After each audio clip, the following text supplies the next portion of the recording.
Laura had been waiting for this trip for months. It was supposed to be a chance to heal her strained marriage with Michael, and to give little Emily a memory she would cherish forever.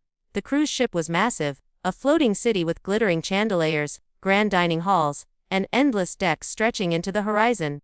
From the very first night, the family enjoyed every second, laughing during shows, eating endless desserts, and watching Emily run across the open deck with the ocean breeze in her hair. For once, everything seemed perfect. On the second day, Michael seemed unusually restless. He walked the decks alone at odd hours, sometimes staring out at the waves as though lost in thought. Laura noticed it but brushed it off, thinking he was just stressed from work. Still, something about his silence unsettled her. Emily, oblivious, was thrilled with the ship's arcade, the swimming pool, and the promise of seeing dolphins at sunrise. Laura tried to ignore Michael's distance, telling herself not to ruin the vacation with worries. That evening, a storm brewed over the horizon. The skies darkened, and the waves grew taller, slamming against the sides of the ship.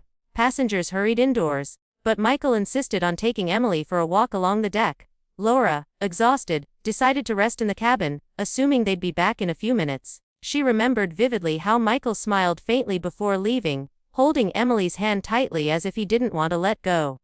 Something in that smile would haunt her forever. Hours passed and Laura dozed off. When she woke, the cabin clock read past midnight. The bed beside her was still empty. Her heart began to race. She checked the bathroom, the balcony, even the hall outside. Nothing. Michael's shoes were still neatly placed under the bed. Emily's favorite stuffed toy sat on the pillow. But both of them were gone. Panic set in as Laura ran through the endless corridors of the ship, calling their names into the night. The cruise staff was alerted, and a full search began. The loudspeaker crackled with Michael's and Emily's names, echoing across the ship. Crew members searched every deck, every lounge, and even the closed-off staff areas. But there was no trace, no footprints on the wet deck, no sign of a struggle, no one who had seen them leave. It was as though father and daughter had stepped into the storm, and simply vanished into the endless Black Sea. The ship's security office was cramped, filled with glowing monitors, static-filled radios, and the constant hum of surveillance equipment. Laura sat rigidly in a chair, her fingers trembling as she clutched Emily's stuffed toy. Across from her, the head of security replayed the footage from Deck 7, the last place anyone had reportedly seen Michael and Emily.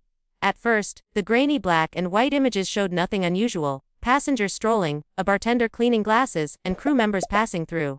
Then, at exactly 12:03 a.m., Michael and Emily appeared on screen. He was holding her hand tightly, leading her down the corridor toward the upper